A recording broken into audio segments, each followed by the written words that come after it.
Coming up in today's programme, Kent primary school children go down on the farm, learn some organic principles and make their own naan bread.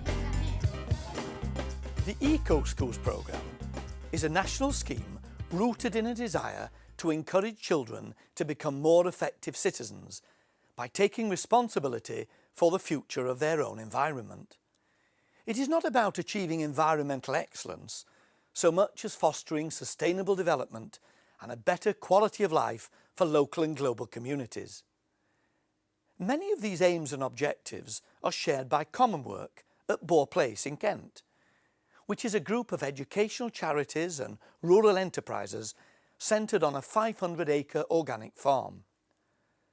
From a study centre in its historic grounds in the Weald of Kent, Common Work offers flexible, curriculum-linked courses for all ages in subjects ranging from arts and crafts to literacy and nature study. Today, we're going to concentrate on a primary school visit with food, farming and a spot of cookery very much on the agenda. Sustainability and care of the environment are high on the agenda at Fordcombe Church of England Primary School in the heart of the Kent countryside. Fordcombe Primary is a member of the International Eco Schools programme. An eco school, to me, means that the children are aware of their environment, that they take a pride in their environment, and they are proactive in caring for it. Today, Louise is taking her Year 5 and 6 class to the Common Work Organic Farm and Study Centre at Boar Place. Here at Boar Place, we're very lucky to have 500 acres of beautiful countryside in the Kentish Low Weald. And one of our prime objectives is to try and explore how we can use that land, how we can farm it more sustainably. Because it's important to us to share the lessons, the things that we find work and the things that we don't do very well, we've built up an education programme which allows us to invite people in and give them the opportunity to enjoy this wonderful space. Good morning, everybody. This morning we're going to be thinking about food. Right, thinking about food in general and where we get our food from. And particularly because we're here at Boar Place, we're thinking about farming and food. I want you to look at your item and tell me what farming's had to do with it. It's organic, so nothing else in it, just apples basically. What do we mean by organic? What don't we use? Does that mean you don't use chemicals?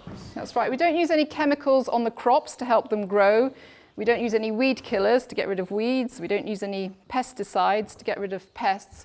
So we're getting more visits through from schools who are interested in the issues of food and healthy eating.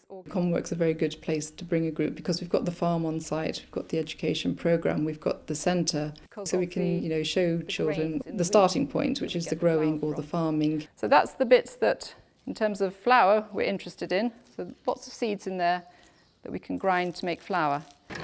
We could look at the issues of cooking, how to cook, recipes, and bring in the messages about the healthy eating side of things. Today the class is going to make naan bread.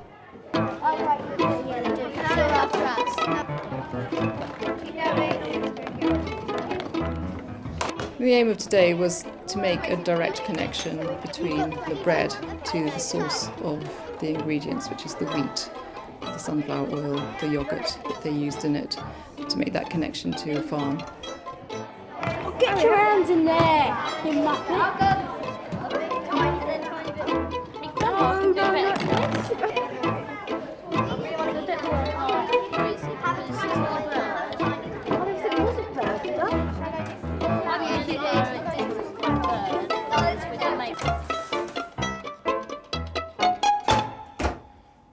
Now, we've been talking all morning about farms and farming. We're actually going to go and visit the farm now. But there are a few things that we need to think about as we go around the farm so that we all stay nice and safe.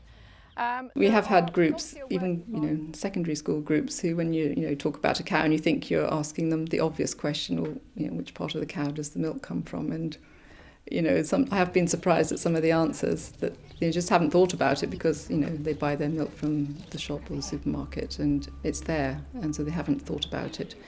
So, that's part of the difference that we are making. It's, helping young people to understand that their food comes from a source, that there's a starting point to their food, and that it generally involves farming. This cow it's got a white stripe down the front of its face. That's known as a Frisian Holstein cow. That's the sort of cow, the breed of cow that is really good at producing milk. Okay, in the calf unit, the calves are organised into age groups, a bit like a school. So this is the reception over here in this corner. They're the youngest calves. Then they move around, and we have the older calves at this side and at this end. The milk is put in the buckets, and obviously the cows will suck on those black teats to get the milk out. Next up on the tour is the dairy, where the organic milk from the herd of 280 cows is collected for sale in the supermarkets throughout the UK. This is a real commercial dairy farm. It's wholly owned by a charitable trust, so any money that it can make goes into the work of the charity and the educational work that we do. But nonetheless, it is competing in the real world, and we want children to come and see how it really is, how their food gets to the table. Time for a lunch break. But even that is used to deliver an environmental message. It's part of every educational visit that we give the young people an opportunity to think about recycling and waste. The person that founded Common Work, Neil Waits, had a little saying, all waste is a misplaced resource. So in other words, the waste from one process should be the raw material for another. At the end of your lunchtime, you may have leftovers. You may have leftover, apple cores, banana skins. If you do, I'd like you to put them into this bucket here, or this bowl, and we're going to put them onto our compost heap. Right, so we're not going to waste any of this. It's going to go onto our compost heap. It'll rot down, turn into compost that we can then use on the garden probably in about a year's time. We've also got a recycling bag. Anything that can be recycled can go into this. Things like plastic bags, plastic drinks bottles. We want to encourage children and schools and teachers to be thinking about it for themselves, so that it's not just something that they do here while they're at Ball Place, but it's something that they can carry on back at school and also in the homes. After lunch, the children are sent to map the organic vegetable plot. Start moving around the plot and try and find out what's growing here. Nice onions. That's onions, yeah, that's onions. Where are the onions? You haven't got them down. And that's carrots, yeah? So sweet goes here then, doesn't it? Unlike the dairy farm, the organic garden at Common Work is not intended to produce vegetables on a commercial scale. However, it is a good illustration of what could be achieved and an inspiration for Fordcombe Primary. Oh, it's beetroot on the next one, isn't it? Yeah, beetroot's on the next one. The gardening, that surprised me. They really got into the way in which Ball Place manage their garden, and they're very, very interested in that. And we're trying to develop our own organic garden, so that will hopefully feed into what we're doing at school. Outside the polytunnel, the children encounter Phil Senior, who is in charge of the garden. Are there any questions that you'd like to ask Phil? Why are there a lot of tyres around? Is that for things to grow in? To begin with, the tyres are not wanted. They're a nuisance, and we thought we could recycle them, you see. Plants grow very well in tyres because they give a nice depth of soil for the roots, you see. You get good roots. We put all the beans, the runner beans that climb up poles, we put those in tyres. The strawberries go in tyres, and the courgettes go in tyres. Most of the other crops are in the beds. The polytunnel is the organic gardener's equivalent of a greenhouse. Inside, Phil shows them his early crop of carrots. There's There's a carrot that's been growing in here. Well, we'll let them grow about twice that size and then we'll give them to the kitchen because they make nice sweet salad carrots. But if that wasn't dirty, I could eat it right now. Lovely. In fact, I'll keep it. Yeah, later. The trip is nearly over, and it is time for the children to collect their naan breads.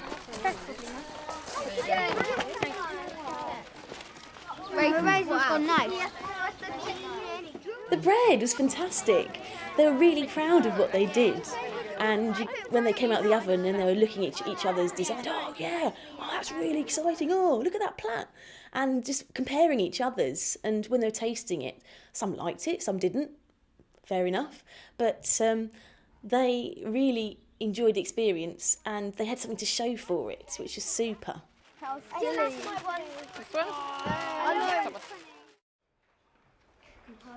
At school the next day, Louise is using the trip as the basis for a literacy lesson. She's talking about how to write a recipe. Need a title, ingredients, we've said that, good. Step-by-step instruction. What information, extra information, could I put beside this? Hand up. Imogen. You could put beside it so it's not too confusing. Easy. So clear. Easy. Clear and easy, so you don't have to, so it doesn't rush things, so you can't do two things in each step, so it's just step by step. What was that excellent word that Daniela used? Daniela. Chronological. What does that mean? In order as it comes. Common Work fits into being an eco school because we can integrate it within our curriculum, within the subject, so the children don't just see it as a separate thing, or we're an eco school, or we're doing eco school work now. It's integrated within our curriculum, and we're always saying, oh yes, we're going to Ball Place, oh yes, we're doing our DT work, but also, oh yes, this, do you see how this is linking in with eco schools? And they're always seeing the threads that run into one another and throughout the curriculum and throughout the different subjects, and eco school is one of those threads which always interlinks. When school groups come here, they really enjoy themselves and they feel that they are learning through that enjoyment and that it does literally provide a breath of fresh air. I know it has a long-term benefit because I have children coming in saying, oh yes, we found this information, we could recycle ink cartridges, we can recycle mobile phones. They become proactive and it's within them now. We're trying to sort of approach things from a head, heart, hands point of view to give people hands-on experience as well as something to think about. Parents have actually said to me, gosh, they're so aware, so environmentally aware. They are wanting to do more. And if it wasn't part of them, they wouldn't do that and they wouldn't be so enthusiastic and fired up. Max, you've made a proper naan bread. Oh yes! Oh yes! You can find the recipe for naan bread, together with further information on this and other similar school trips, by looking under the Resources and Support Materials section on our website, www.teachers.tv/worth the trip.